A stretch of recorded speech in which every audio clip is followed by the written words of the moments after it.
Los países latinoamericanos han sufrido una serie de transformaciones políticas, sociales y económicas que se han visto influenciadas muy notoriamente por las demás ideologías del mundo, facilitando de esta manera la creación de varias agrupaciones civiles y la organización de los pueblos con movimientos que lucharon en pro de su bienestar.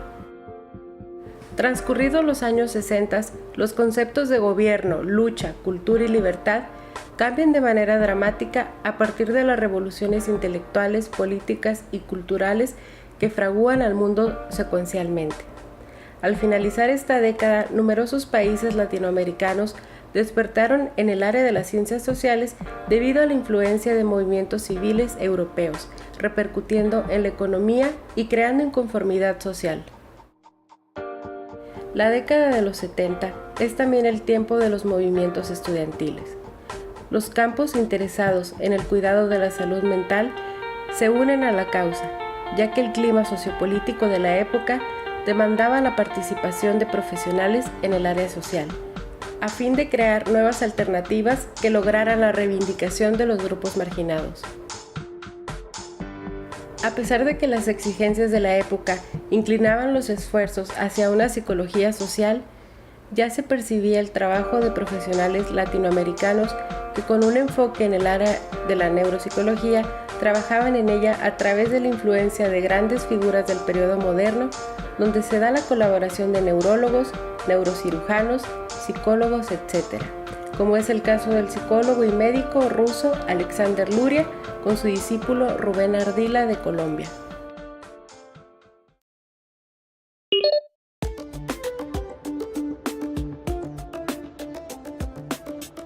Yo creo que han habido grandes focos puntuales, ¿no? Todo lo que ha sido los procesos investigativos en Colombia, en México, en Perú, por lo que ahora he podido conocer, en donde se han desarrollado baterías, ¿no?, de evaluación neuropsicológica específicamente en la edad infantil. Creo que esa ha sido la apuesta más significativa que ha tenido la neuropsicología en estos últimos años, ¿no? Siguen dos vertientes. Lo que la neuropsicología del modelo cognitivista todavía está presente y está amarrada a un equívoco de conocimientos, porque piensa que solamente el cerebro se dedica a lo cognitivo. Piensan que este cerebro humano es de conocimientos y hay una equivocación tremenda. No es solamente de conocimientos, también son de sentimientos, emociones, también son de actitudes y conducta ética y moral.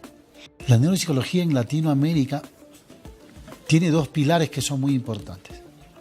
El primer pilar en México, en el año 1962, y en Perú, en el año 1954.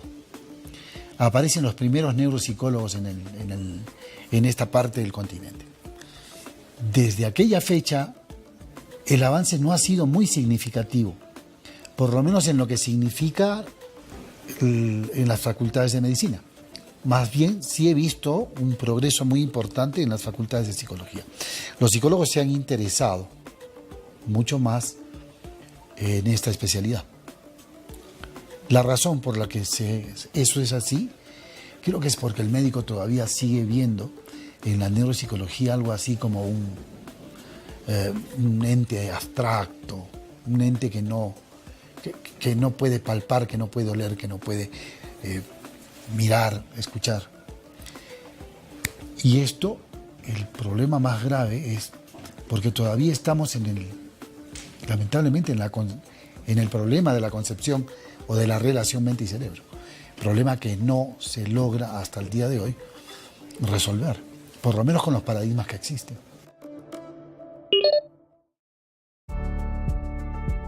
Desde mediados de los años 60, las interpretaciones clínicas y teóricas de los procesos cognitivos en general y del lenguaje en particular estuvieron en Estados Unidos y en gran parte del mundo occidental dirigidas por Geschwind y el denominado Grupo de Boston.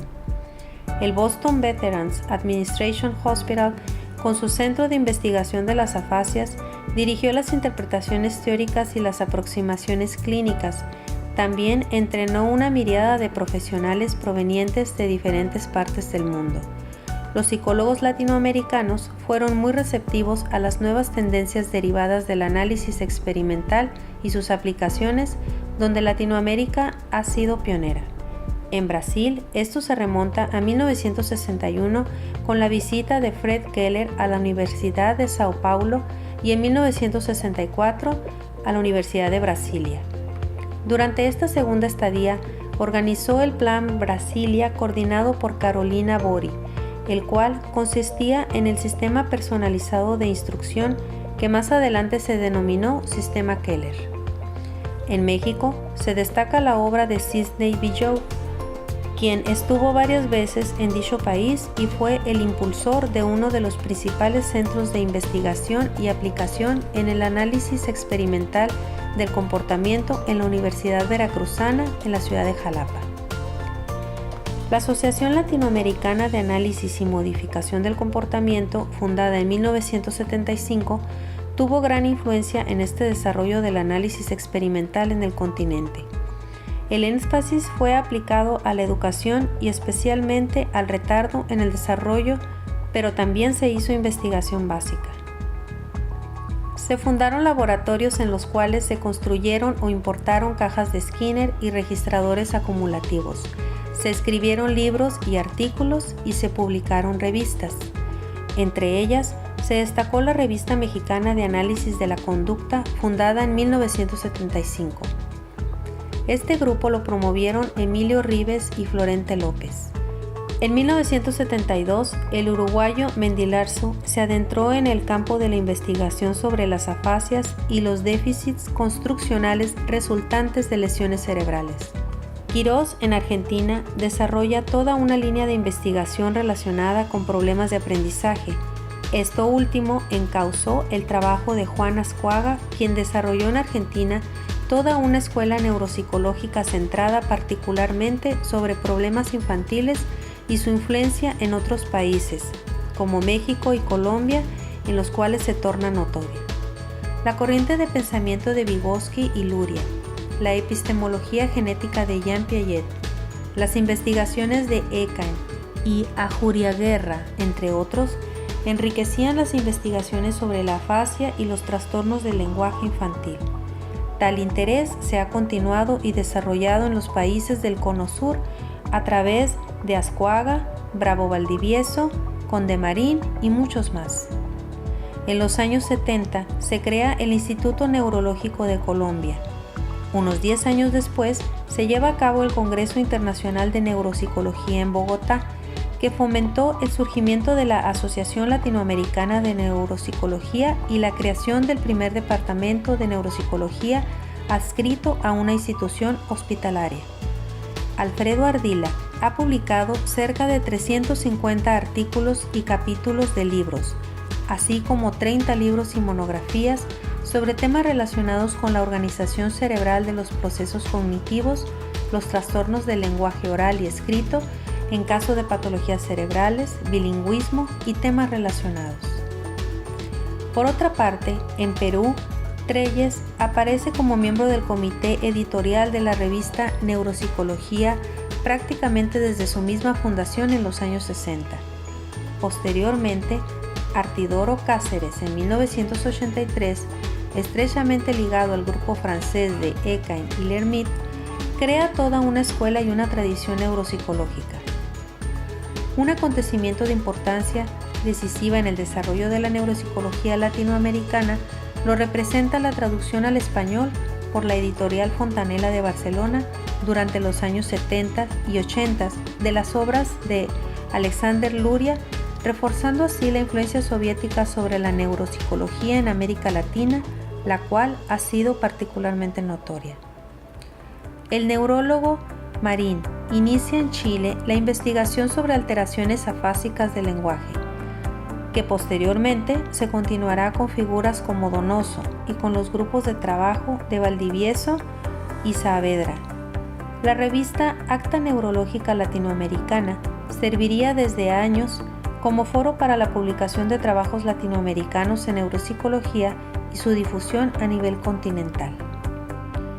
En México, Hernández Peón en 1985 encauzó el desarrollo de las ciencias neurofisiológicas con su aportación en temas como los mecanismos sobre la atención, los estudios sobre los sueños y títulos similares llevaron al desarrollo de grupos de investigación centrados particularmente alrededor del Instituto Nacional de Neurología y Neurocirugía de la Universidad Nacional Autónoma de México.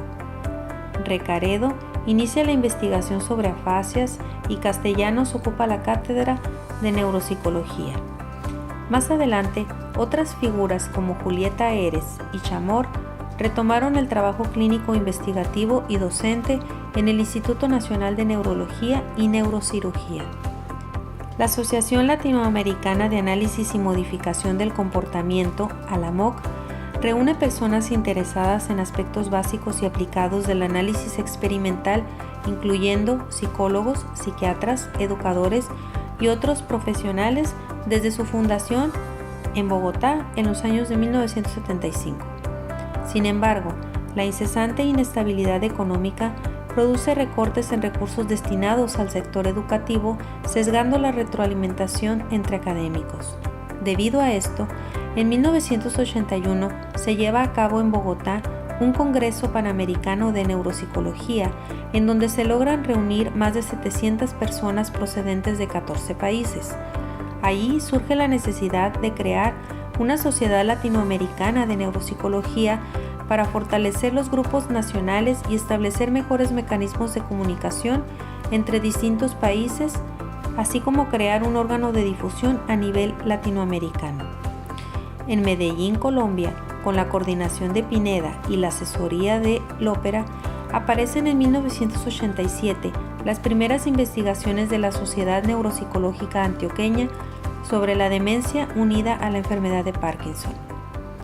En México, Frege Ostrowski, Quintanar, Madrazo, Drucker Collin, Franco Burlán y León Mesa en 1988 comienzan a trabajar activamente en la evaluación neuropsicológica de pacientes con esta enfermedad sometidos a autotrasplante adrenal.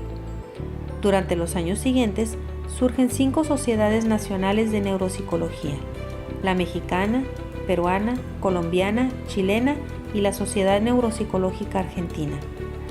Tales sociedades se mantienen unidas a través de un órgano de difusión publicado en México con el auspicio de la Universidad Nacional Autónoma de México y editado por Frege Ostrowski.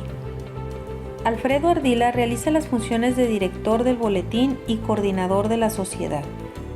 El boletín se publica durante 4 años consecutivos entre 1982 y 1985 y desaparece como consecuencia de las restricciones económicas impuestas a la Universidad Nacional Autónoma de México.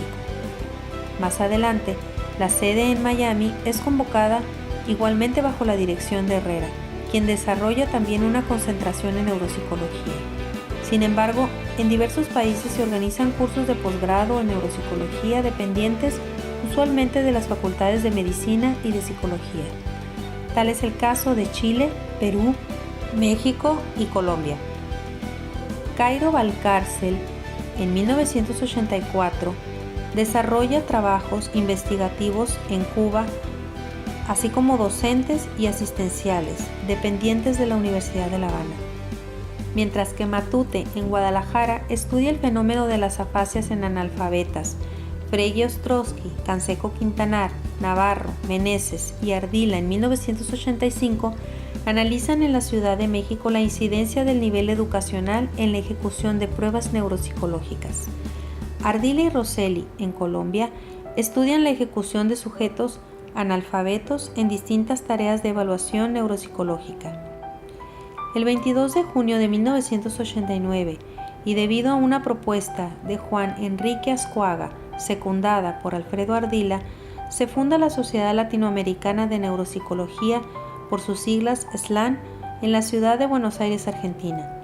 Es ahí donde se llevó a cabo el primer Congreso Latinoamericano.